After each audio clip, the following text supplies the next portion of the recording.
What if the thing that's been making you miserable, your constant search for meaning, your desperate need to figure out why you're here, is actually the very mechanism that keeps meaning forever out of reach? Nietzsche discovered something so disturbing about human consciousness that when he tried to live by it, he went mad. But here's the twist. His madness might have been the sanest response to what he saw. We're going to walk right up to that edge today, and I promise you, once you see what he saw, you can't unsee it. And strangely, that might be the most liberating thing that ever happens to you. Now, I know what you might be thinking. Another video about philosophy, another explanation of dead ideas from a dead man. But here's what I need you to understand right from the start. This isn't about understanding Nietzsche so you can impress people at parties or win arguments on the internet. This is about something far more urgent and personal. You're exhausted, aren't you? You're performing a life you don't remember choosing. Every morning you wake up and put on the costume, the good employee, the dutiful child, the responsible adult. And somewhere beneath all that performance is a question you're too terrified to ask out loud. What if none of this matters? What if it's all arbitrary? What if I'm wasting the only life I'll ever have following rules that nobody even believes in anymore? That exhaustion you feel, that quiet desperation, that sense that you're living someone else's script, Nietzsche walked straight into the heart of that feeling and came back with something that mainstream philosophy, pop psychology, and every self-help guru consistently misses. He found that meaning isn't discovered like some treasure buried in the sand, waiting for you to dig it up. Meaning is created by you right now. In every choice you make, every value you claim, every moment you decide to say yes to life instead of waiting for life to say yes to you. And here's what makes this so urgent. You've been lied to. Not maliciously necessarily, but systematically. You've been handed a map that says suffer nobly, deny yourself, wait for external validation, follow the path others carved before you, and meaning will arrive like a reward for good behavior, like some cosmic paycheck for being obedient. But that map is broken. It was always broken. And deep down, you know it. You can feel it in the way your chest tightens when someone asks what you really want. You can feel it in the guilt that rises up whenever you admit you want more. More life, more joy, more power, more of whatever it is that makes you feel actually alive instead of just going through the motions. What I'm offering you in this video is not comfort, not a new set of rules to replace the old ones. What I'm offering you is permission. Permission to stop waiting. Permission to stop apologizing for your ambition, your contradictions, your hunger for something bigger than the life you've been assigned. We're going to dismantle the guilt that's been running your life in the background like malware, and we're going to replace it with something vastly more dangerous and alive, your own authentic will. Now, most people who talk about Nietzsche get him wrong in one of two ways. They either turn him into a nihilist, someone who believes nothing matters, so why bother? Or they turn him into some kind of self-help guru, like he's just Tony Robbins with a mustache, telling you to believe in yourself and follow your dreams. Both of these are complete misunderstandings. Nietzsche would have hated both interpretations. What he actually discovered is far stranger and more challenging than either of those caricatures. He discovered that we're living in the aftermath of a murder. God died. Not literally, of course. We're talking about something bigger than theology here. We're talking about the death of the external ground of meaning itself. For thousands of years, human beings knew what mattered because someone outside of them, God, the gods, the cosmic order, divine law, told them what mattered. You didn't have to figure out your purpose. It came pre-installed. You were born. You followed the commandments. You suffered nobly. You died. And if you did it right, you got rewarded in some afterlife. Simple, clear, comforting in its way. But then modernity happened. Science happened. Reason happened. We started asking questions. We started looking at the universe through telescopes and microscopes. And we realized there's nobody up there. There's no cosmic judge, no divine plan, no great ledger keeping track of who deserves what. And slowly, over centuries, this realization seeped into the culture. Most people didn't even notice it happening. They stopped going to church, or they kept going but stopped really believing, or they replaced religious faith with faith in progress, or science, or capitalism, or some political ideology. But the ground had shifted. The thing that gave life meaning, that external authority, had died. And Nietzsche was the first person to really look at this and say, do you people understand what you've just done? You've killed the thing that made everything make sense, and you're walking around like you just lost a nice piece of furniture. You lost gravity. You lost the center. Everything is floating now, and you're pretending it's not. This is the crisis we're living in right now. This is why you feel that exhaustion, that meaninglessness, that sense that everything is arbitrary. It's not because you're broken. It's not because there's something wrong with you. It's because you're experiencing the withdrawal symptoms of inherited meaning. You grew up in a world that still pretended the old map worked, but you can feel in your bones that it doesn't. And nobody taught you how to make a new one. That's what this video is about. I'm going to show you how to make a new map, how to create meaning instead of waiting to discover it, how to become the author of your own life instead of the character in someone else's story. And I'm not going to lie to you, this is going to be uncomfortable. We're going to go to some dark places. We're going to feel the vertigo of having no cosmic safety net.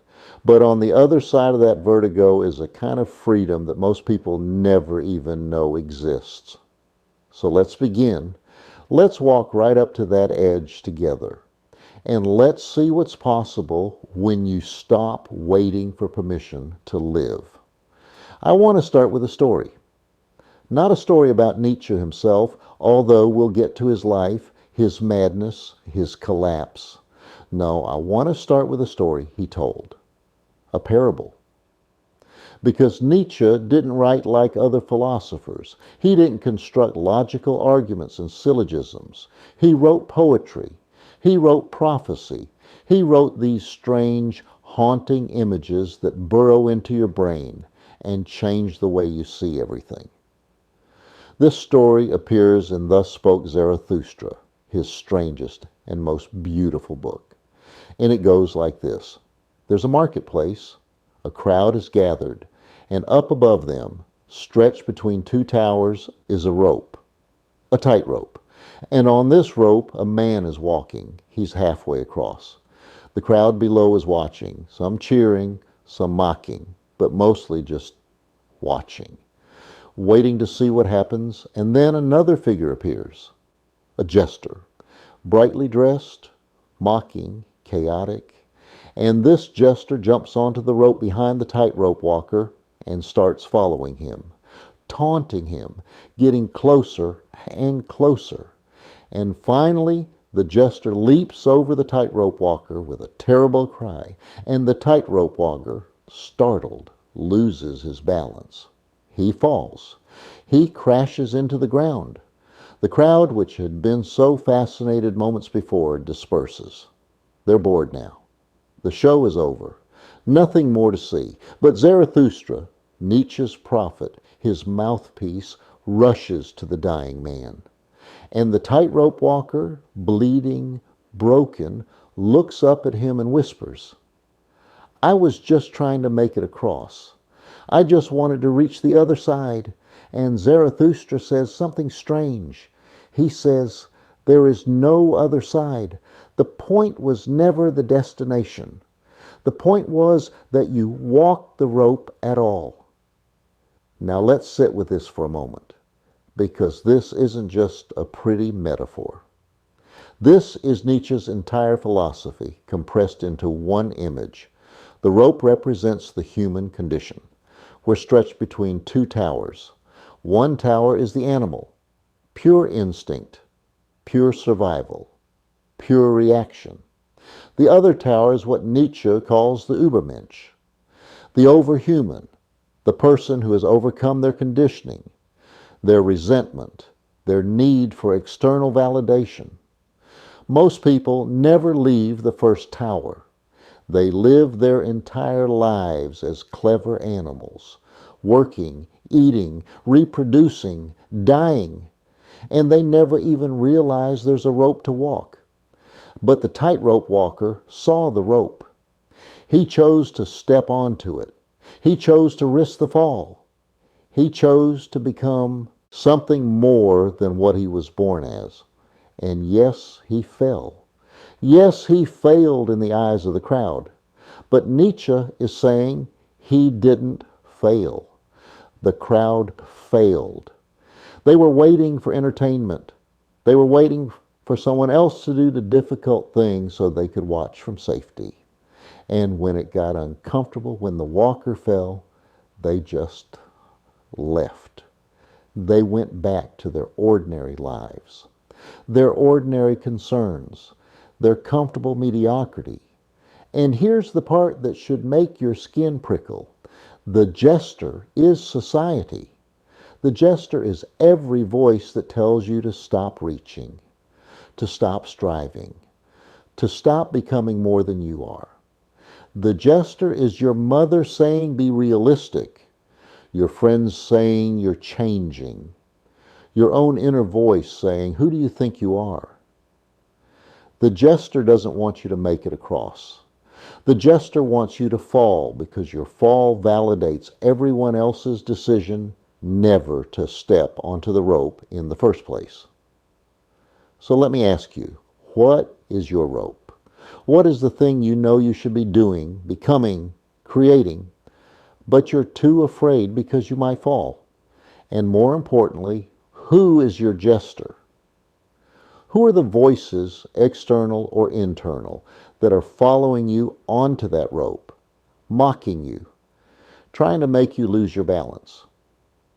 Because here's what Nietzsche understood that most people miss. The fall is not the tragedy. The tragedy is never stepping onto the rope at all. The tragedy is living your entire life on solid ground, safe and comfortable and small, and never once risking the vertigo of becoming. And that dying tightrope walker, when he says, "I was just trying to make it across," there's such sadness in that, isn't there? Because he still thought it was about the destination. He thought if he could just reach the other tower, then he'd be worthy. Then he'd be enough. Then it would all mean something. But Zarathustra tells him, no, you already meant something. The moment you stepped onto the rope, you became more than the crowd. The moment you chose risk over safety, you became human in a way most people never do. This is the first thing we have to understand about Nietzsche's philosophy. It's not about arriving. It's not about perfection. It's not about reaching some final state where you're fixed and complete and can finally rest. It's about the process of becoming. It's about choosing every single day to step onto the rope again, to risk, to grow, to overcome yourself. Now let's go deeper, because that tightrope walker That image of the human stretched between animal and overhuman appears again in Nietzsche's work in a different form. He calls it the three metamorphoses, and this is where things get really personal. Because I'm about to describe your life, the life you've lived up until this moment, and maybe, if we're lucky, the life you're about to step into. The first stage is the camel, and you are the camel right now. Yes, you. I don't care how successful you are, how many degrees you have, how much money you make. If you're watching this video looking for answers, you're in the camel stage. And what is the camel? The camel is the beast of burden. The camel kneels down and says, "Load me up. Tell me what to carry. Give me your expectations, your rules, your shoulds, your obligations. Tell me what a good person does, what a responsible adult looks like, what success means, what love should feel like, what happiness is supposed to be. Give it all to me. I'll carry it." And you've been carrying it, haven't you? Since you were a child. Your parents' dreams for you. Or maybe their disappointments. Your teacher's ideas about what you could be. Your culture story about what matters. Make money, get married, buy a house, have children. Don't make waves. Don't ask too many questions. Don't want too much. Your religion's rules, even if you don't believe anymore. The rules are still in there, making you feel guilty for things that aren't even wrong. And it's not just the big obvious things, it's the small ones too. The voice that says you should be more productive, you should be thinner, you should be more spiritual, you should read more books, you should have your life together by now, you should know what you want, you should be happy with what you have, you should.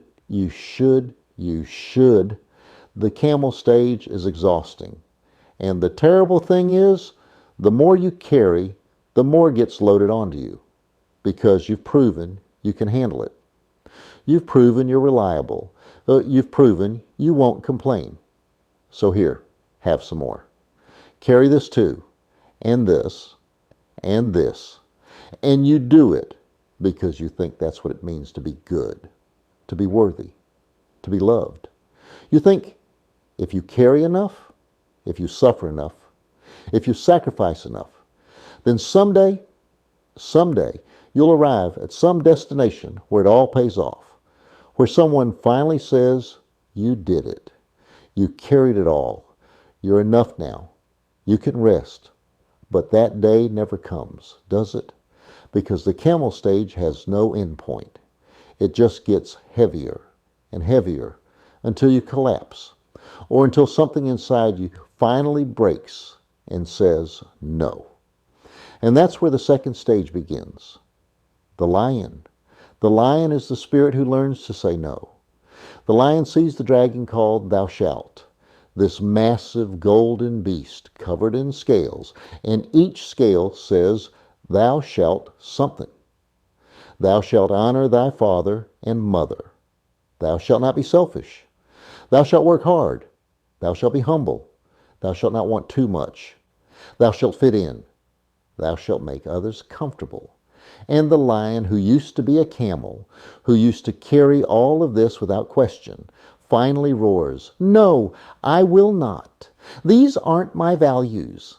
This isn't my path. These are scales I've been wearing that were never my skin. This stage feels violent. It should. You're killing parts of yourself. Not the real parts, the false parts. The parts that were only there because someone else put them there. But it doesn't feel like liberation at first.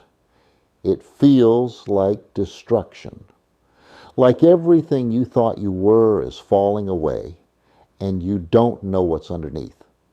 The lion stage is where you start setting boundaries. Where you start saying, "I don't care if this disappoints you. I don't care if this makes you uncomfortable. I don't care if you think I'm selfish or wrong or confused. This is my life, and I'm done living it for you. Maybe you quit the job that was killing you.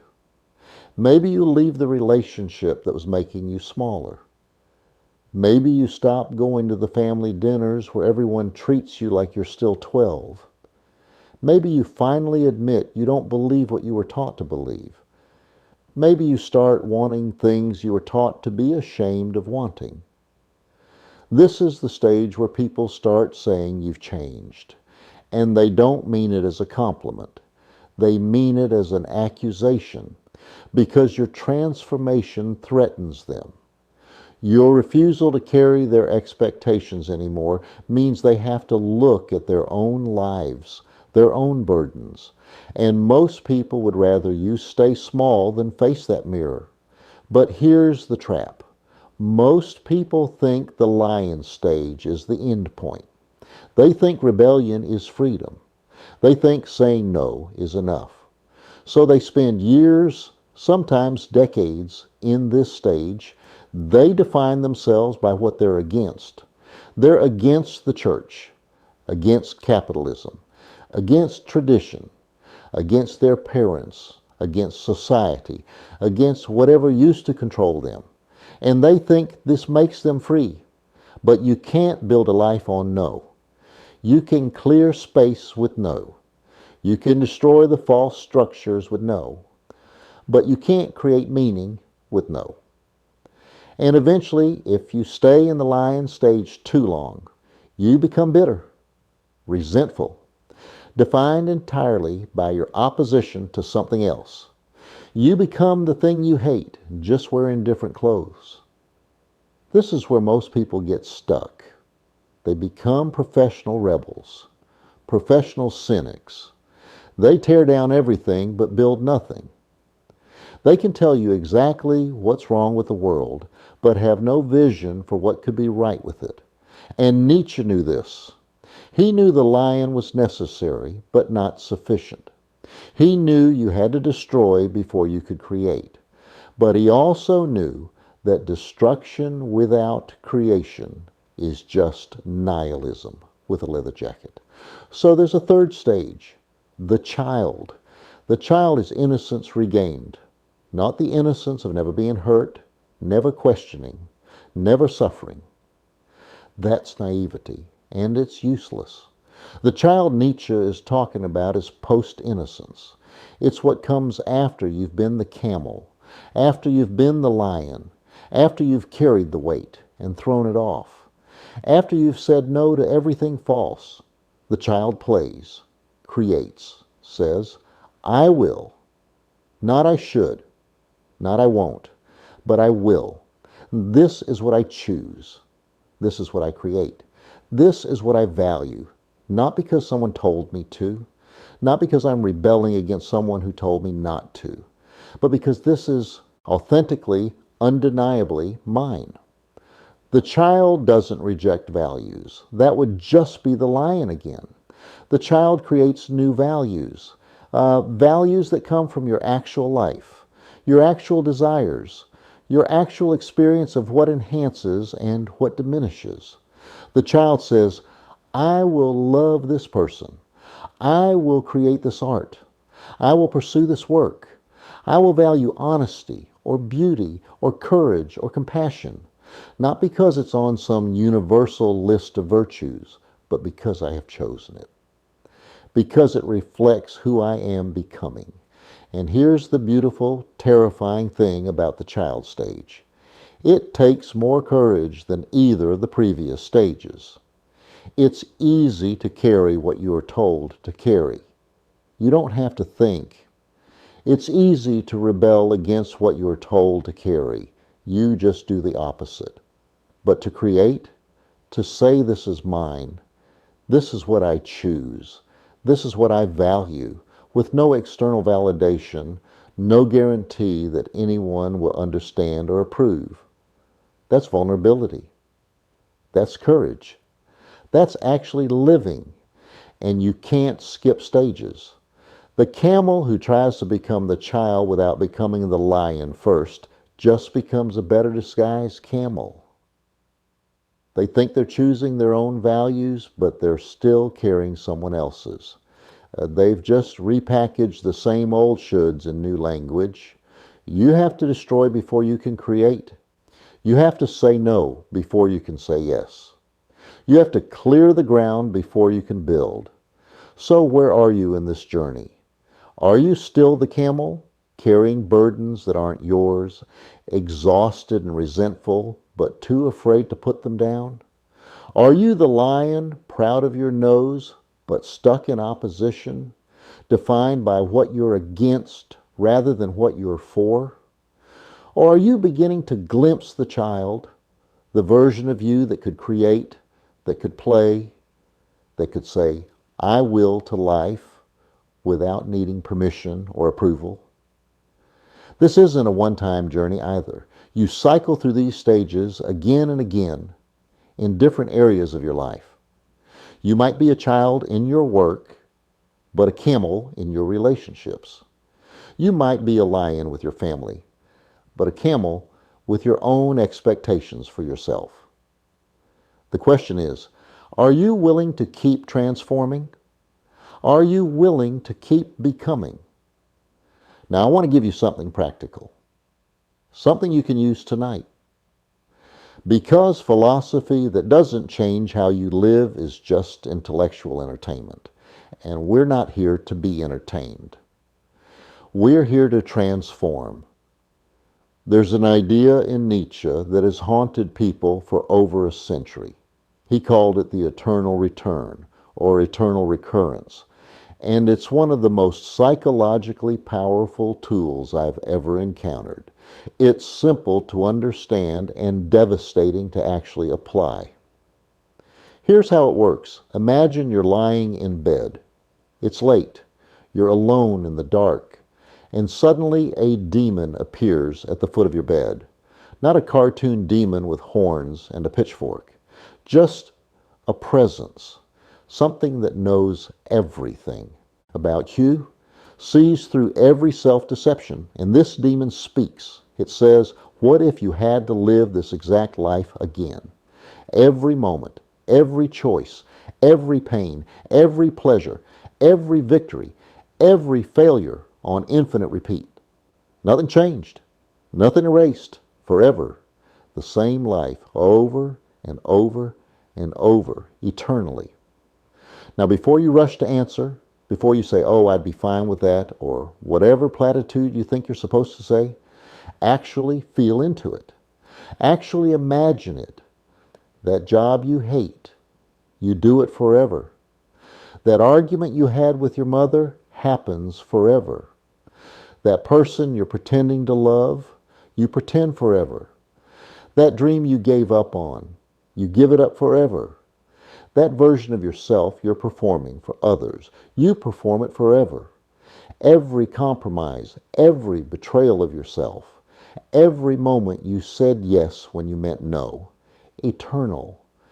Can you feel the weight of that, the horror of it? Because that's the point. The eternal return isn't meant to be comforting. It's meant to be diagnostic. It's meant to separate what you're doing from obligation, from what you're doing from love.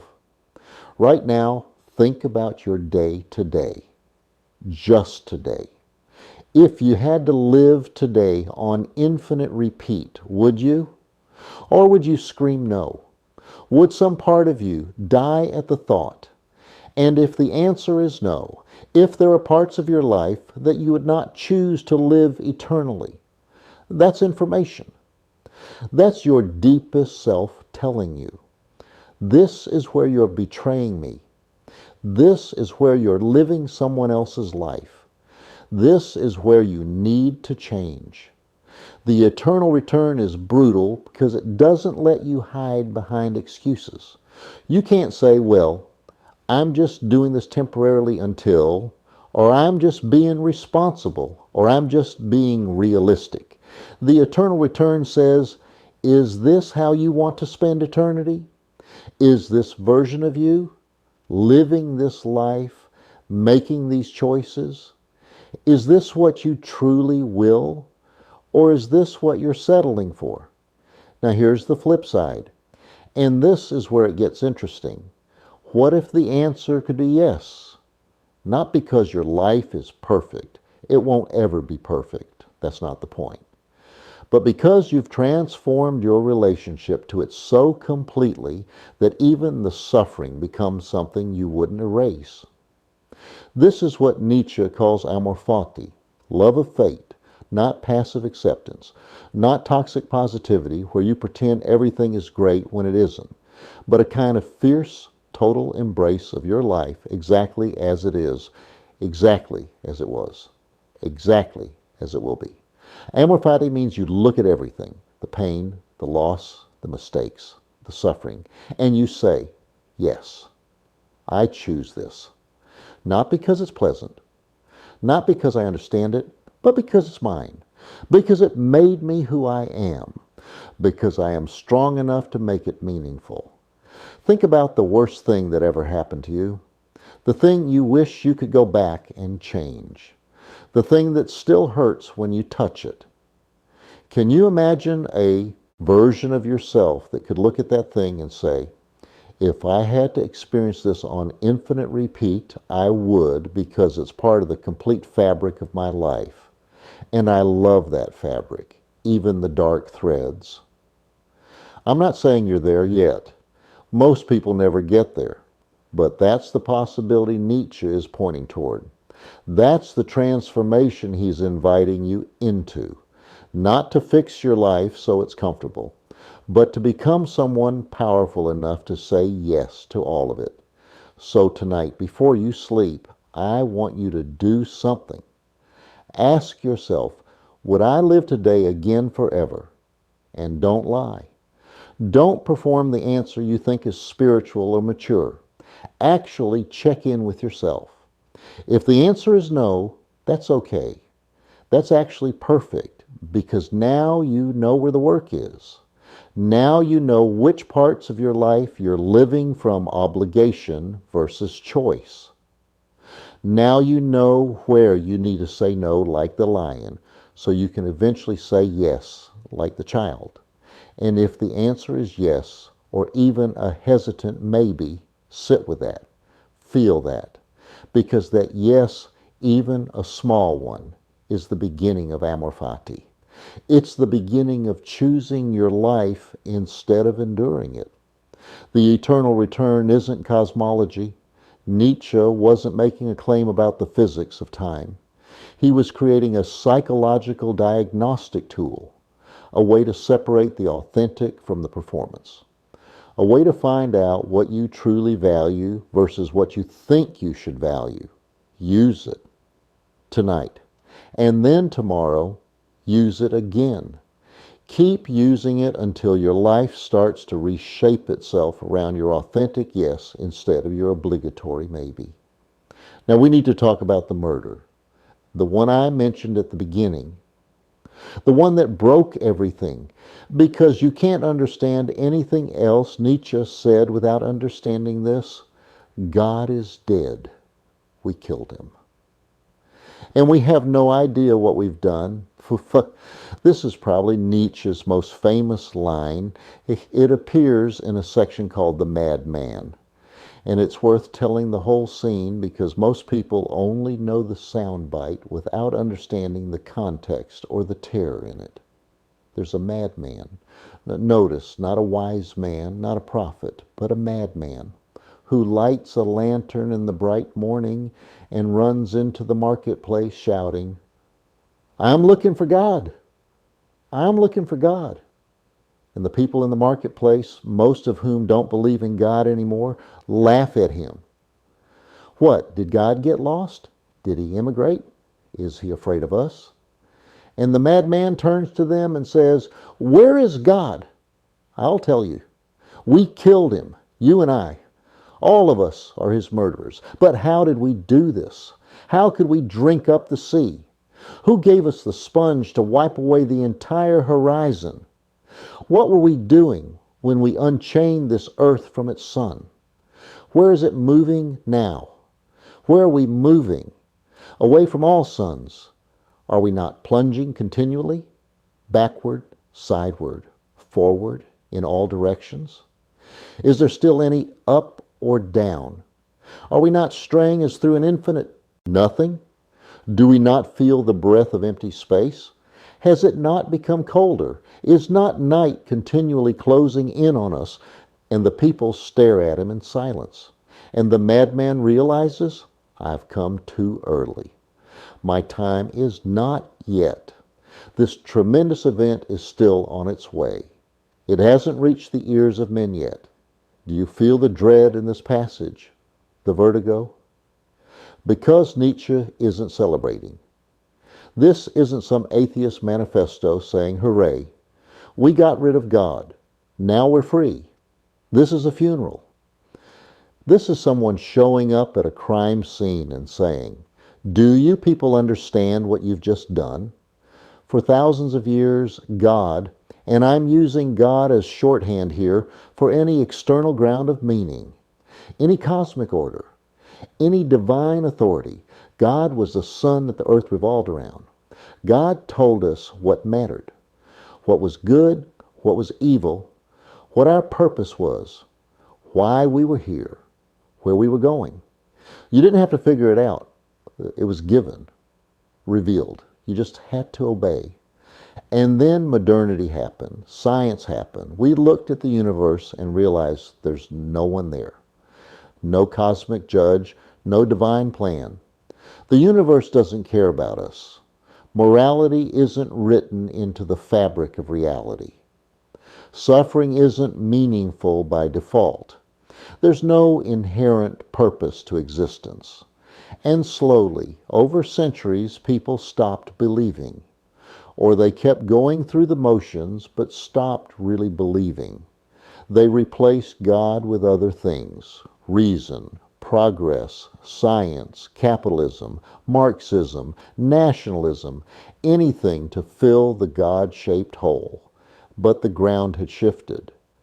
The sun was gone, and Nietzsche looked around and said, you're all acting like you just redecorated.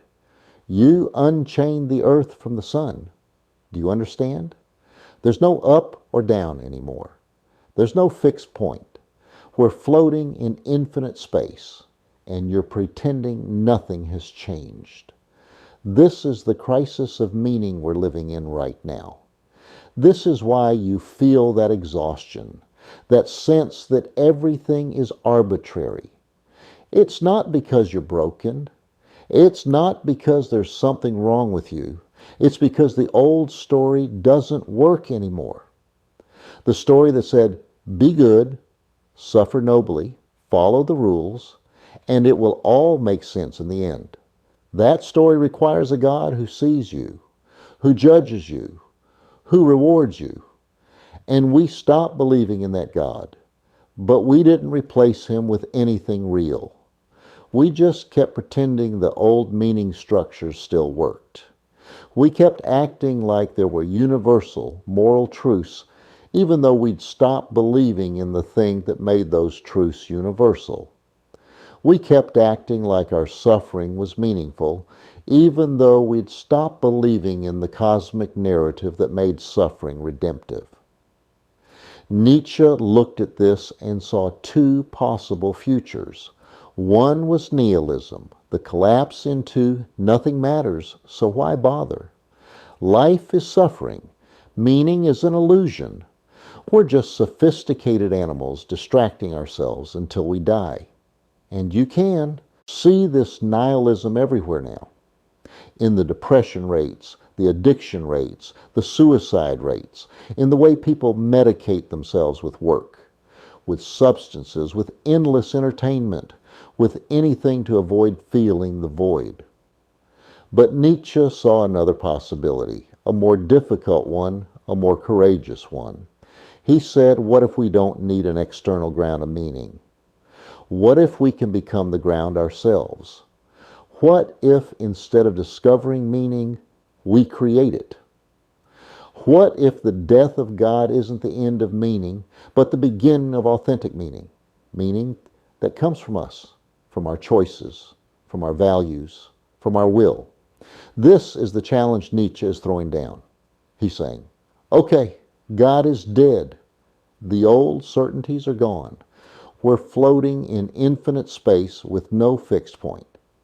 Now what? Do we collapse into nihilism and despair? Or do we have the courage to become the authors of meaning, to create our own values, to say, this matters because I say it matters. This is good because I choose it as good. My life has purpose because I give it purpose. And this is terrifying because it means you can't hide behind God's will anymore. You can't say, I'm doing this because it's what God wants, or because it's cosmically ordained, or because it's objectively right. You have to take full responsibility. You have to say, I choose this. And if it's wrong, that's on me. And if it fails, that's on me. And if no one understands, that's on me too. No wonder most people would rather stay in the comfortable illusion that meaning is external, that someone else knows better, that there's a right way to live and you just have to find it. But you're not most people, or you wouldn't still be here. You're someone who's felt the void, who's noticed that the emperor has no clothes. Oh, who knows? Even if you don't want to admit it, that the old story doesn't work anymore. So what now? What do we do with this?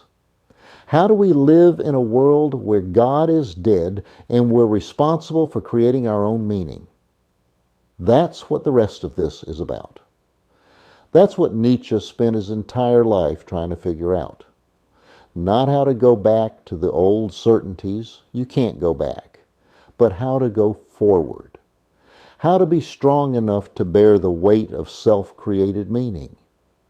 How to become someone who can say yes to life even without cosmic validation. But before we get to the how, we need to understand something else. Because the death of God didn't just affect our sense of meaning. It exposed something that had been hidden underneath all those centuries of religious and moral authority. Something uncomfortable. Something most people would rather not look at. It exposed that the morality we've been following, the values we'd been assuming were universal and objective and good, those weren't universal at all. They were invented by people for reasons, and not always good reasons. This brings us to one of Nietzsche's most controversial ideas, the one that got him, misused by Nazis and misunderstood by almost everyone else. Master morality versus slave morality. Now, before you shut down, before you think, oh great, he's going to defend masters and slaves, stay with me. Because this isn't about economics or politics or social hierarchy in the way you might think. This is about the psychology of how moral systems get created. And once you see it, you can't unsee it. And it will change the way you understand your own guilt, your own values, your own internal voice that tells you what you should and shouldn't do.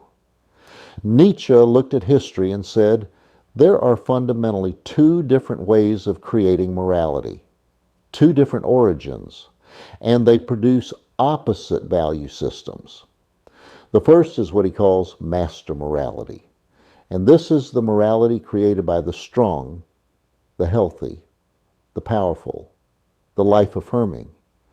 Not powerful in terms of dominating others necessarily. Powerful in terms of vitality, creativity, self-expression, strength of will. These people look at their own qualities, their courage, their strength, their pride, their creativity, and they say, this is good. This is what I value. And they look at opposite qualities, weakness, timidity, cowardice, inability to create, and they say, that's bad. That's what I don't value. Master morality is self-authored. It says, I determine what's good based on what enhances life, what creates, what affirms. It's active. It's creative. It says, I call this good because it reflects who I am and what I value. Now here's the key. In master morality, the opposite of good isn't evil. It's bad. Just less good. Weak. Lacking. It's not a moral judgment. It's an assessment of value. Like saying a dull knife is bad compared to a sharp one. Not morally wrong, just less effective. Now the second type of morality, slave morality. And this is where things get uncomfortable because Nietzsche is saying that most of the morality we've inherited, especially in the West, especially from Christianity, is slave morality. And when he says slave, he doesn't mean literal slaves. He means people who feel powerless, oppressed, resentful, unable to express their will in the world. Slave morality is created as a reaction. It's created by people who look at the strong, the powerful, the vital, and feel, I can't be that. I don't have that power.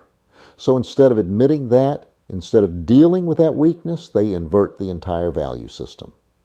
They say, actually, the strong are evil. Pride is a sin. Ambition is selfishness. Power is corruption. And our qualities, humility, meekness, obedience, self-denial, suffering, those are good. Those are virtuous. Slave morality doesn't say, I'm less powerful than you. That would be too honest, too painful. Instead, it says, you're evil for being powerful. I'm good for being weak. And it invents a cosmic authority to back this up. God loves the meek. The last shall be first. The rich man can't enter heaven. Blessed are the poor in spirit. It's a brilliant psychological move, actually. If you can't beat your oppressors in this world, you invent another world where they lose and you win. If you can't overcome your own weakness, you make weakness itself virtuous. And in slave morality, the opposite of good isn't bad. It's evil. It's a moral condemnation. It's, you are wicked for having what I don't have. You should be punished. You should feel guilty for your strength, your success, your vitality. Now here's what makes this so relevant to your life right now. Christianity, and again, I'm not attacking anyone's faith here. I'm talking about the moral psychology that Christianity encoded and spread throughout Western culture. Christianity is, according to Nietzsche, the ultimate slave morality. It took all the qualities that reflect power and life affirmation, pride, ambition, physical pleasure, self-assertion, strength, and called them sins. And it took all the qualities that reflect powerlessness and life denial, humility, meekness, self-sacrifice, suffering, poverty, and called them virtues. And this moral system has been running in the background of Western culture for 2,000 years. Even if you're not religious, even if you grew up secular, it's in the water, it's in the language, and it's in the way we think about goodness.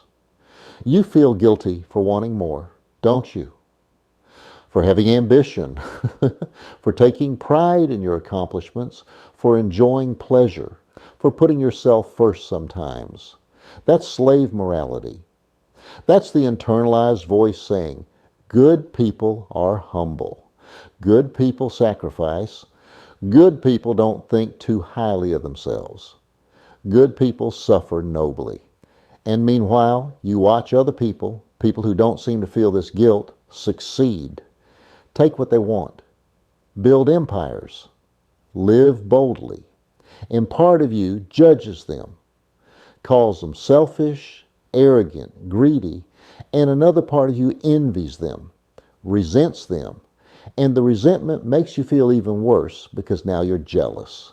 And jealousy is another sin, right? This is the slave morality trap. It makes you feel guilty for your vitality and resentful of anyone who expresses theirs freely. It's a moral system designed, not consciously, but functionally, to keep powerful people guilty and powerless people comfortable in their powerlessness. And Nietzsche is saying this is poison. This is a moral system born from resentment, from weakness, from the inability to say yes to life. And it has infected all of us. It makes you hate yourself for wanting things. It makes you apologize for your success. It makes you perform humility, even when you feel proud. It makes you small. Now, I need to be very clear here because this is where Nietzsche gets dangerously misunderstood. He's not saying, be cruel, be selfish, dominate others, ignore their suffering. That's not master morality. That's just being an asshole. That's slave morality with a power trip. What he's saying is, stop letting other people's resentment of your vitality dictate your values. Stop feeling guilty for being strong, for wanting things, for taking up space, for being proud of what you've created. Stop performing weakness to make others comfortable. He's saying you get to create your own values. And those values can be generous, can be compassionate, can include care for others, but they have to come from your strength, not your guilt, from your abundance, not your shame, from your affirmation of life, not your resentment of it. The question you need to ask yourself is, where is slave morality running in my subconscious? Where do I feel guilty for things that aren't actually wrong? Where do I judge myself for wanting more, for being ambitious, for feeling proud? Where do I resent people who have what I want instead of just admitting, I want that too? And more importantly, what would my values look like if I created them from strength instead of guilt? What would I affirm if I wasn't afraid of being called selfish? What would I pursue if I didn't need to perform humility? This is the beginning of what Nietzsche calls the revaluation of all values. Not throw out all morality and do whatever you want, but examine every value you hold. Ask, where did this come from? Is this mine or is this inherited? Does this enhance my life or does this diminish it? Does this come from love or does it come from fear? And if a value doesn't serve life, yours or others, if it comes from resentment or rather than affirmation, if it makes you smaller rather than larger, if it makes you guilty for being alive rather than grateful, then maybe, just maybe, it's time to let it go. This is dangerous work. I'm not going to lie to you. Once you start questioning your values, once you start pulling at that thread, the whole sweater can unravel. You might realize you've been living according to rules you don't even believe in. You might realize you've been performing a goodness that doesn't feel good. You might realize you've been sacrificing yourself not out of love, but out of guilt. Not out of generosity, but out of fear of being judged. But on the other side of that unraveling is something real, something authentic, something that's actually yours. Now let's talk about the force that's been driving you this whole time without you even realizing it. The force that Nietzsche thought was more fundamental than the drive for pleasure, more fundamental than the drive for survival. He called it the will to power. And immediately, we need to clear up the misunderstanding. Because when people hear will to power, they think, oh, Nietzsche wants us all to be tyrants, wants us to dominate each other, wants us to seek political power and control. No, that's not what this means at all. Will to power is the fundamental drive in all living things to grow, to expand, to overcome resistance, to become more than they currently are. It's not about power over others. It's about power to create, power to transform, power to become. Look at a tree. It doesn't seek power over other trees, but it grows. It pushes through soil. It reaches toward light. It overcomes the resistance of gravity, of weather, of competition for resources. It seeks to express itself as fully as possible. That's will to power. Look at an artist making a painting. She's not trying to dominate anyone, but she's overcoming the resistance of the blank canvas. She's expressing something that needs to come through her. She's creating something that didn't exist before. That's will to power.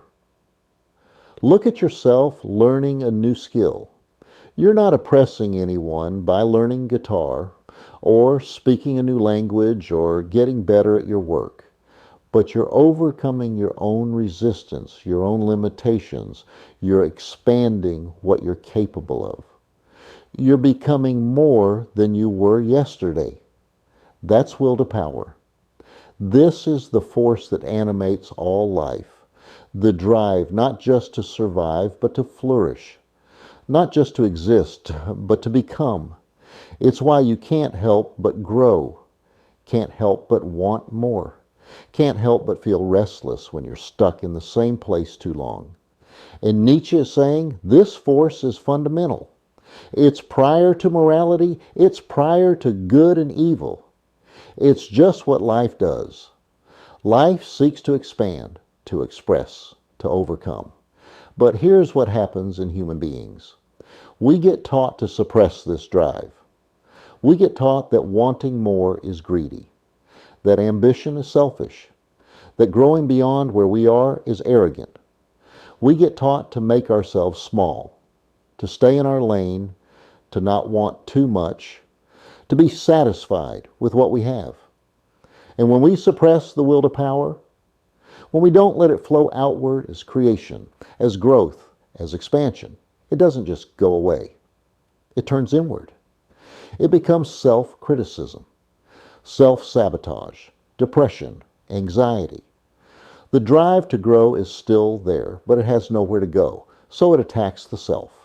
This is why you feel so exhausted. Your life force is trying to expand, but you've built walls around it. You've told it, no, be smaller, be quieter, don't want so much. And so all that energy just churns inside you, destroying you from within. Nietzsche is saying, let it out, let it flow. Let yourself grow, let yourself want more.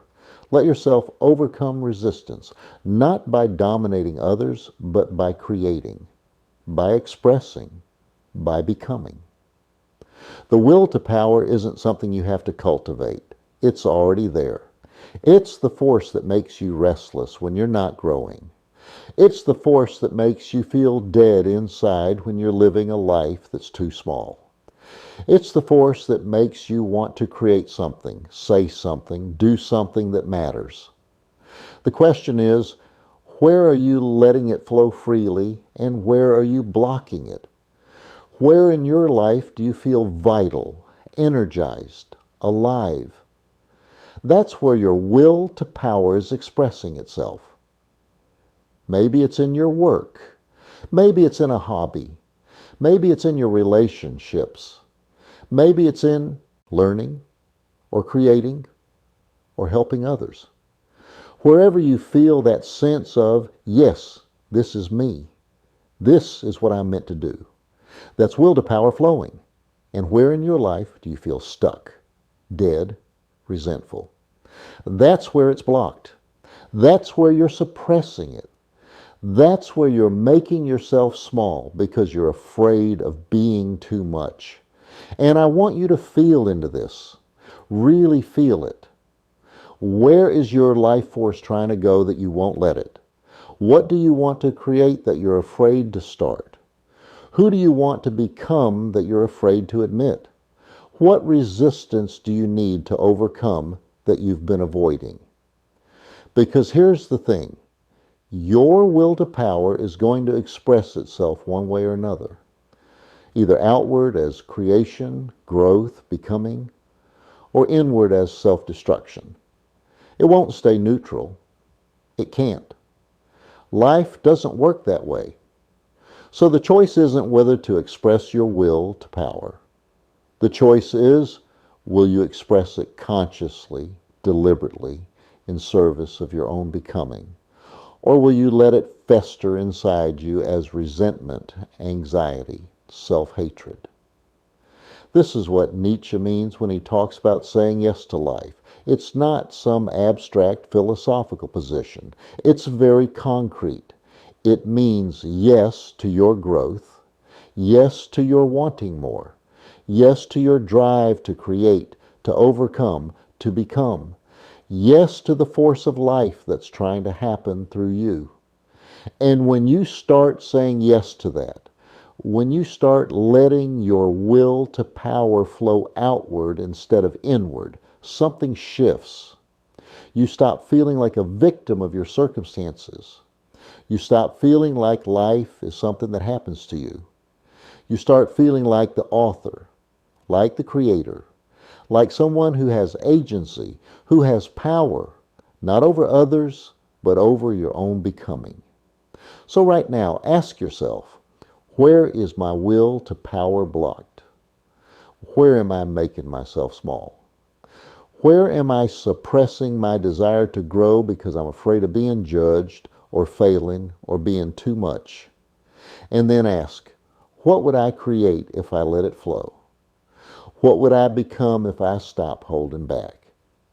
Don't answer that out loud if you're not ready, but let the question sit with you. Let it work on you, because that question is the beginning of transformation. Now, I want to take you somewhere that might feel unstable, somewhere that might make you question everything you think you know about truth and reality.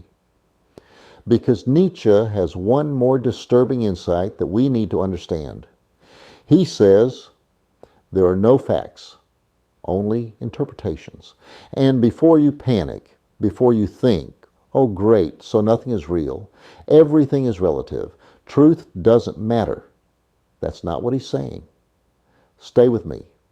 What he's saying is, every single thing you think you know about reality is filtered through your perspective. Your biology, your culture, your language, your experiences, your traumas, your desires. You don't see the world as it is. You see the world as you are. Think about it. Two people witness the same event and tell completely different stories about what happened. A therapist and a conspiracy theorist look at the same politician and see completely different things. Your past self looked at your life and saw one thing. Your present self looks at the same life and sees something different. Which view is the true one? Nietzsche says, none of them, and all of them. Because truth isn't a thing you find. Truth is a perspective you take. This is what he calls perspectivism. And it's one of the most liberating and terrifying ideas in all of philosophy. Most people think there's an objective reality out there, and we're all trying to perceive it accurately. Some of us get closer to the truth than others. Some perspectives are right, some are wrong. But Nietzsche is saying that whole framework is wrong. There is no view from nowhere. There is no God's eye perspective. There are only views from somewhere, from your body, your history, your needs, your values. And here's why this matters to your life right now. You're trapped in one perspective. You think your interpretation of your life, your story about who you are, what your experiences mean, what's possible for you, you think that's the truth. But it's just one interpretation, one way of seeing. You think, I'm a failure. But that's not a fact. That's an interpretation of certain events through a particular lens, probably the lens of shame or fear or inherited expectations. You think, I'm unlovable. But that's not a fact. That's an interpretation of your relational history through the lens of past hurt. You think, I'll never succeed. but that's not a fact. That's an interpretation of your current circumstances through the lens of hopelessness. And the incredible thing, the thing that changes everything, is that you can change your perspective. You can choose to interpret differently. This isn't toxic positivity. I'm not saying just think positive thoughts and your problems will disappear. I'm saying the story you're telling yourself about your life is just that, a story, an interpretation, and interpretations can be changed. The same event, let's say you lose your job, can be interpreted in dozens of ways: as failure, as liberation, as redirection, as opportunity, as punishment, as growth. None of these is the objective truth of what happened. They're all interpretations, and each interpretation creates a completely different emotional reality. If you interpret it as failure, you feel shame. If you interpret it as liberation, you feel relief. If you interpret it as redirection, you feel curious. Same event, different perspective, different reality. Nietzsche is giving you permission to choose your perspective strategically, not to lie to yourself, not to deny reality, but to ask, which interpretation serves life? Which perspective empowers me? Which story makes me more capable, more creative, more alive? Because here's the thing, you're going to interpret anyway. Your brain doesn't just record facts. It creates meaning. It makes stories. It interprets constantly. The question is, are you doing it consciously? Are you choosing perspectives that enhance your power and your life? Or are you stuck in one perspective, usually a painful one, and mistaking it for the truth? The practice here is simple but profound. When you're stuck, when you're suffering, when you're convinced that your interpretation is just how things are, pause. Ask yourself, what perspective am I locked into right now? What story am I telling? And then deliberately try on a different perspective, not because it's more true, but because it might be more useful. What would someone who loves me see in this situation? What would my future self 10 years from now see? What would a complete stranger see? What would someone who's overcome this exact thing see? Collect perspectives like tools. Use the one that serves you.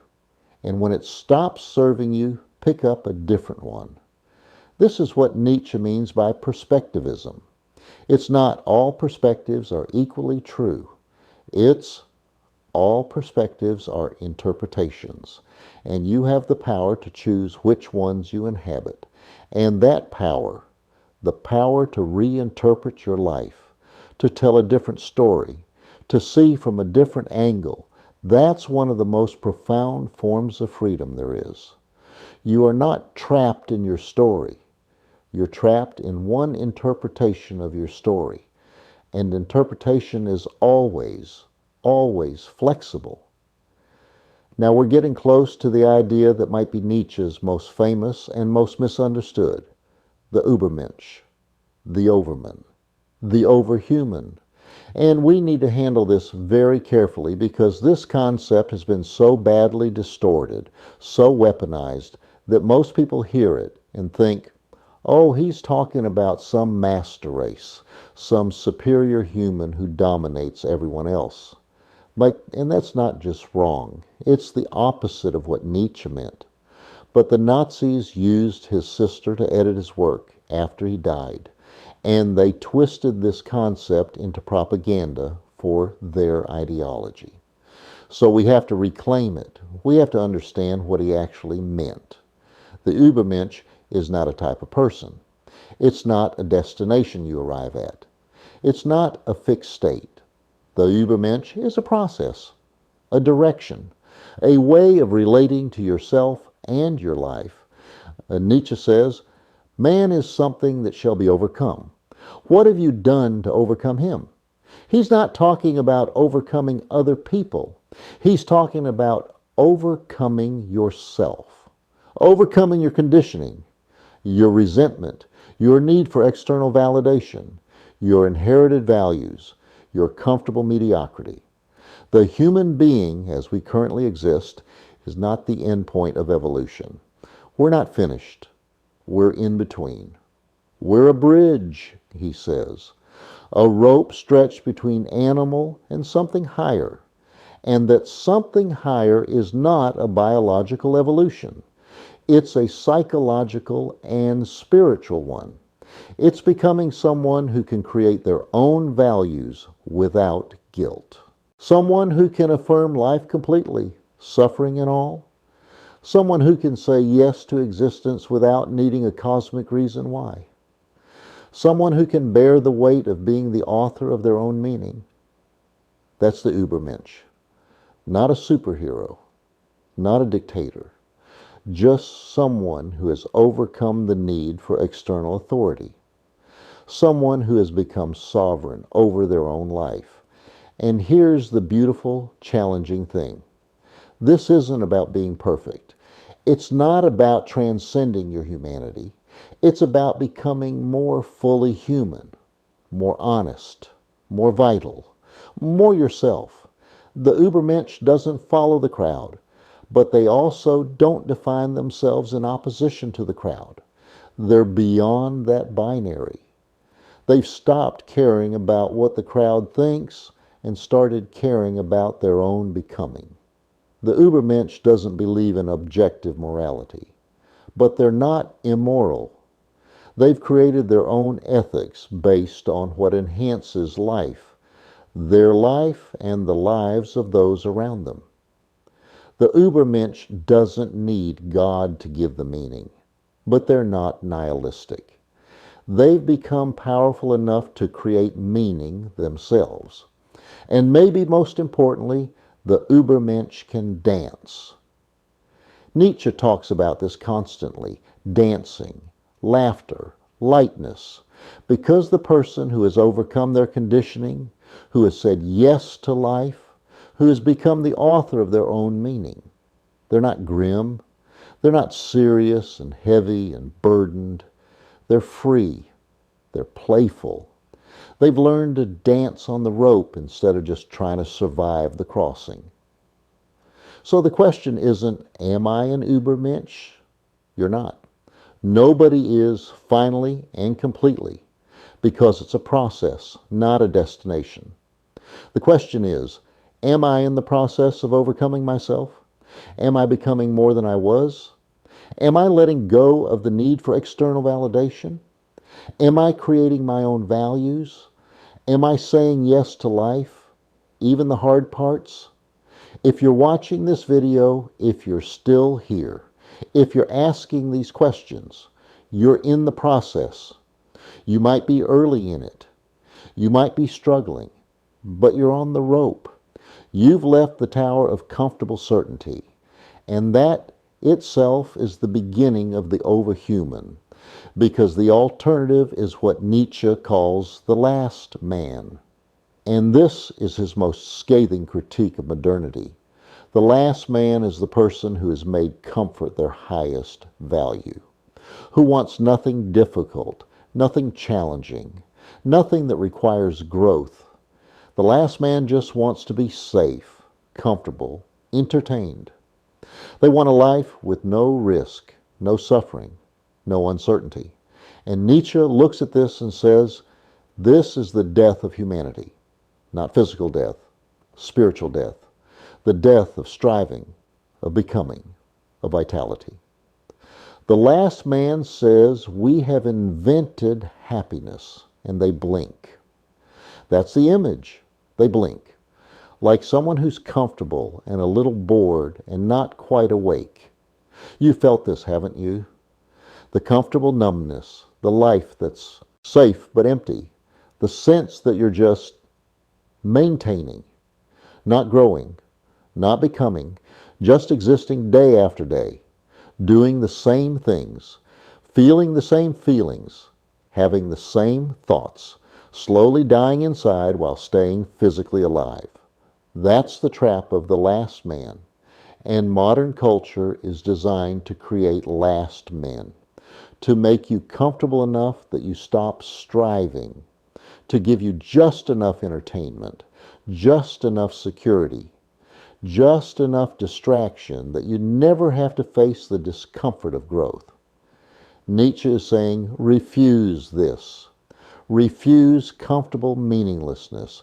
Choose difficult meaning instead. Choose growth over comfort. Choose becoming over arriving. Choose the rope over the tower. And yes, that means you might fall. Yes, that means you'll be uncomfortable. Yes, that means you'll fail sometimes, look stupid sometimes, feel uncertain all the time. But you'll be alive. Actually alive. Not just passing time until you die. This is the choice in front of you right now. Not hypothetically. Right now. You can choose to be the last man, comfortable, safe, slowly dying inside. Or you can choose to be on the path toward the Übermensch, uncomfortable, uncertain, but growing, creating, becoming. Which will it be? Let me give you some practices now, some actual concrete things you can do, because I know your head is probably spinning. I know this is a lot. I know you might be feeling, okay, great, I understand the ideas, but what do I actually do with this? So let's bring it down. Let's make it practical. But let's give you tools you can use tonight, tomorrow, this week. First practice, the daily amor fati inventory. Every single evening before you go to bed, I want you to ask yourself one question. What happened today that I wish hadn't? Don't bypass this. Don't go straight to gratitude. Actually feel the resistance. Feel the frustration, the pain, the disappointment. Maybe it was a difficult conversation. Maybe it was a failure. Maybe it was just a moment where you felt small or scared or inadequate. Let yourself feel the no. The I don't want this. The this shouldn't have happened. And then once you've felt it, ask the second question. If I had to live this exact moment on repeat forever, how would I need to shift my relationship to it to say yes? Not, how can I pretend it didn't hurt? Not, how can I find the silver lining? But what would it take for me to genuinely choose this, to embrace it, to make it mine? Maybe the answer is, I'd need to see the lesson in it. Maybe it's, I need to feel my own power in how I responded to it. Maybe it's, I need to recognize that this pain is making me stronger, deeper, more capable. Or maybe the answer is, not yet. I can't say yes to this yet. And that's okay too.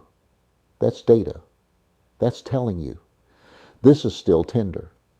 This is still unmetabolized. Give it time. Write it down. Keep a journal of this. Over weeks and months, you'll start to notice the gap between the event and your yes gets smaller. Things that would have devastated you start to feel workable. You start choosing your life in real time instead of just enduring it.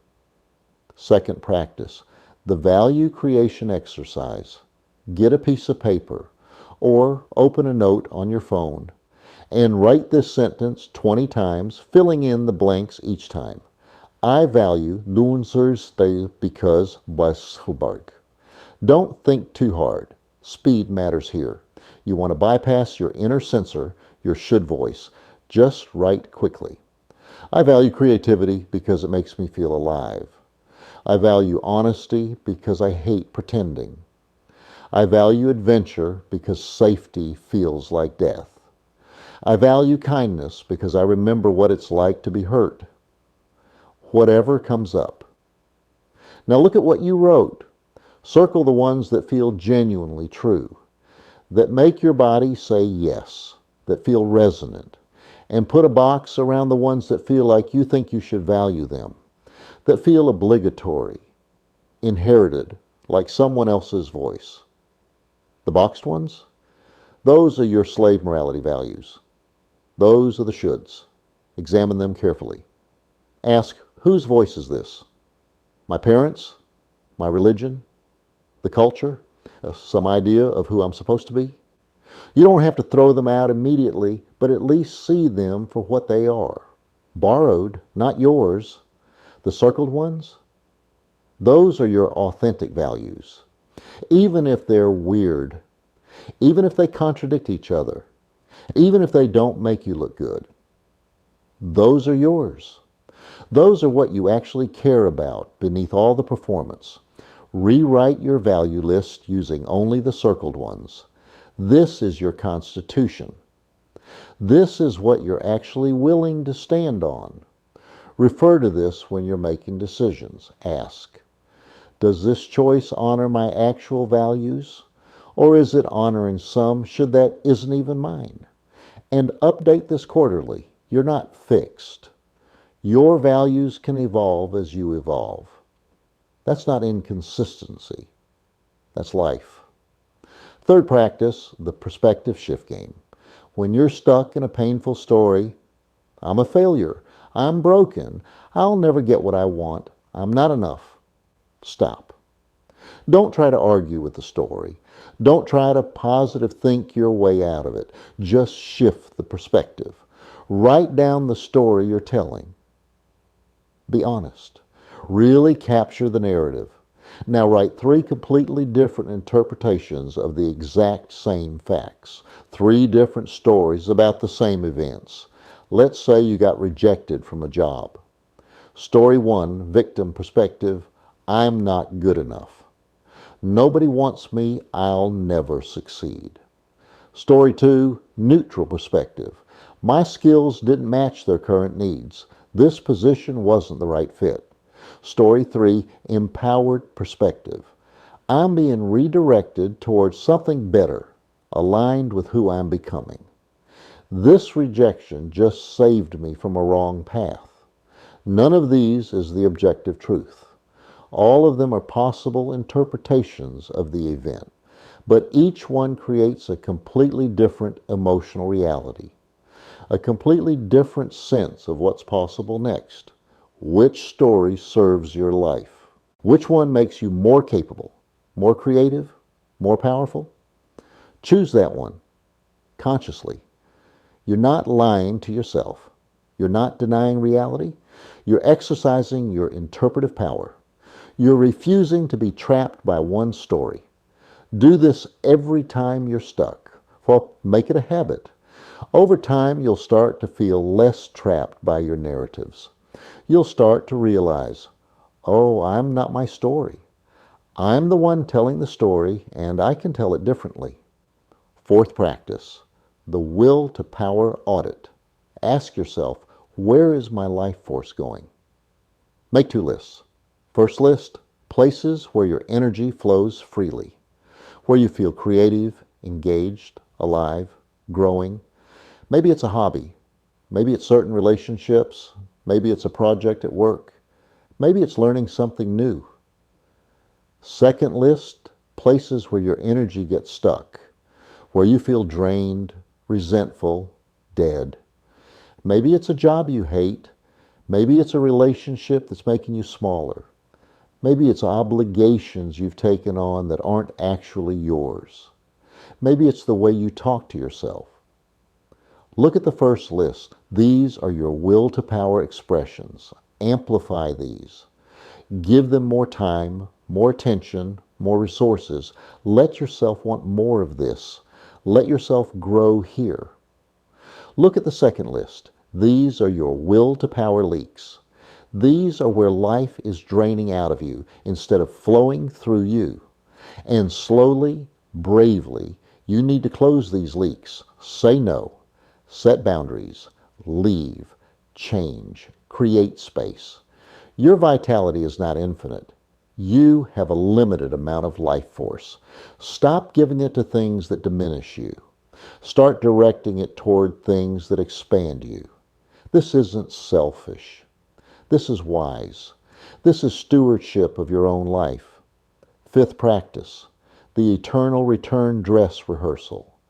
Before any major decision, and I mean any, taking a job, and ending a relationship, moving, starting a project, having a difficult conversation, ask yourself, if I had to make this choice on infinite repeat, would I? Not, is this the smart choice? Not, is this what I should do? But if this became my eternal reality, if I had to live with this choice forever, would I choose it? If the answer is yes, a full body yes, not a reluctant obligation, yes, move forward powerfully, with commitment, with amor fati. This is yours. If the answer is no, or even maybe, don't. Even if it disappoints people, even if it looks good on paper, even if everyone thinks you should, if you wouldn't choose it eternally, you don't truly choose it now. You're just settling. You're just avoiding discomfort. You're just performing what you think you're supposed to do. This question cuts through every form of self-betrayal. It's brutal, but it's honest. And it will save you years of living a life you don't actually want. These 5 practices, if you actually do them, not just understand them, will begin to change your life. Not because they're magic, but because they're the practices of someone who's taking responsibility for their own meaning, their own values, their own becoming. They're the practices of someone on the path toward the Übermensch. So let's come back now. Let's bring this home. You started this video maybe looking for an intellectual understanding of who Nietzsche was and what he said. Maybe you wanted to sound smart, to understand references, to have something interesting to talk about. But if I've done this right, something else has happened. Something has shifted. Maybe it's small. Maybe it's just a crack in the certainty you had about how life works. Maybe it's a question you can't stop thinking about now. Maybe it's permission you didn't know you needed. Because here's what we've really done. We've pulled back the curtain on the inherited operating system that's been running your life. The morality, the meanings, the shoulds, the sense that someone somewhere knows the right way and you just have to find it and follow it. We've seen that it's optional, not universal, not cosmic, not written into the fabric of reality, just one way, one interpretation, one story. And now you're standing in that open sea that Nietzsche talked about. No shore in sight, no map that wasn't drawn by someone else, no compass that points to objective truth, just you. And your choices, and the question, what will you create now? And yes, that's disorienting, groundless, maybe even nauseating, like Sartre said, because groundlessness is nauseating if you're still waiting for solid ground. But you're also free in a way you've never been before. Free to create, free to choose, free to become, free to say, this is what I value. This is who I'm becoming. This is the life I'm authoring, not because someone told me to, not because it's objectively right, but because it's mine. You're not the same person who clicked on this video. You can't be. You've seen too much. The puppet strings are cut. The God hole is acknowledged. The slave morality chains are visible. The will to power is recognized. The eternal return question is asked.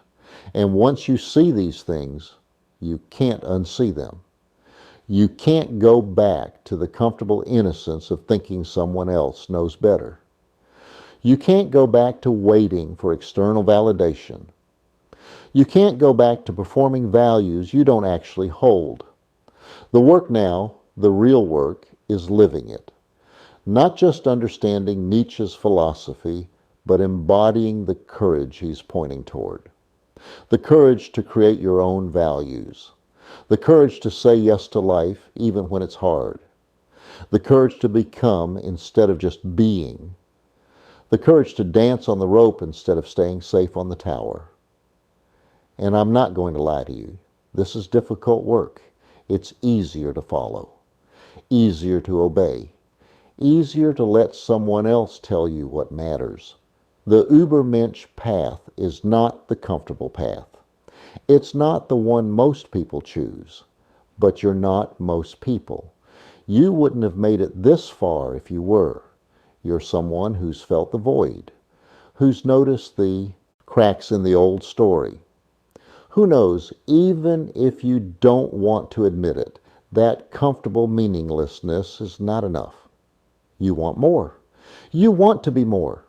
You want to create more. You want your life to mean something. Not because God said so, not because society approved, but because you poured yourself into it, because you chose it, because you said yes to it so completely that even the suffering became something you wouldn't erase.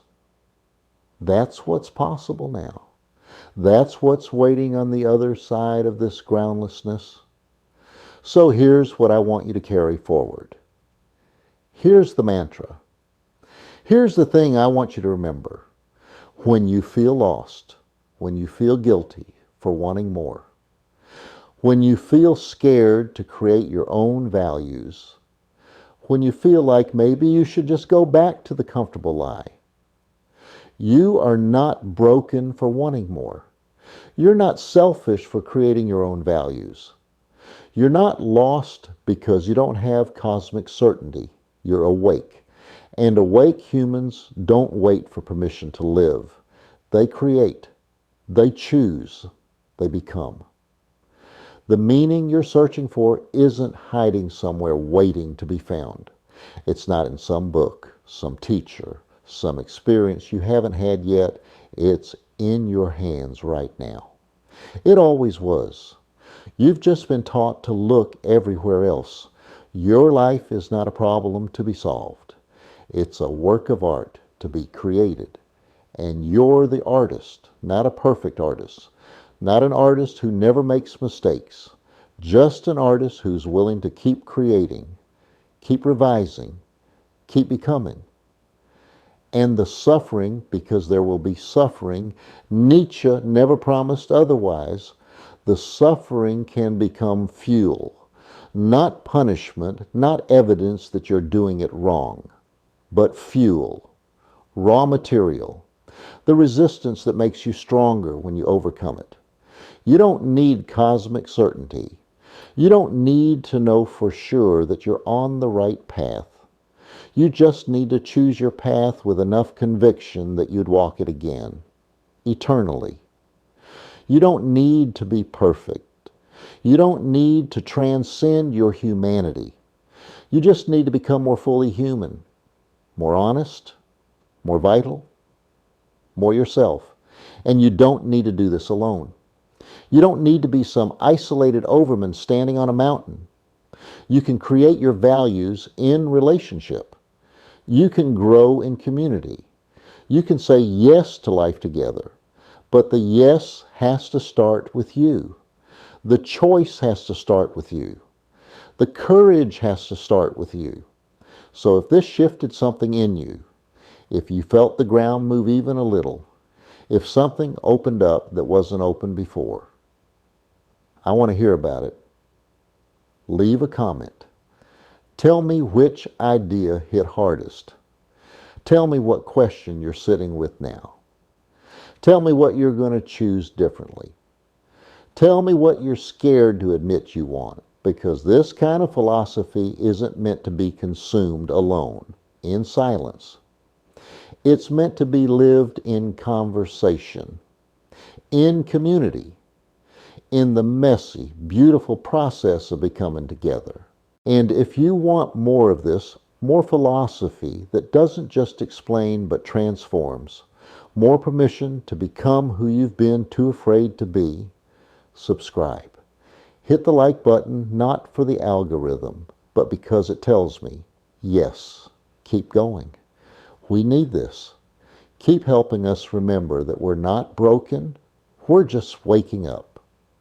Thank you for walking this rope with me today. Thank you for not looking away when it got uncomfortable. Thank you for being willing to question everything you thought you knew. Thank you for being someone who chose the rope over the tower. Now go out there and become who you've been too afraid to admit you want to be. Create the values you actually believe in, not the ones you were handed. Say yes to the life you actually want, not the one you think you should want. Dance on the rope. Laugh in the void. Make meaning where there was none. The world is waiting for your creation, not your performance, not your obedience, your creation. And remember, you're not arriving, you're becoming. And becoming is the point. The process is the point. The rope is the point. So step onto it again and again and again, every single day, and don't look down.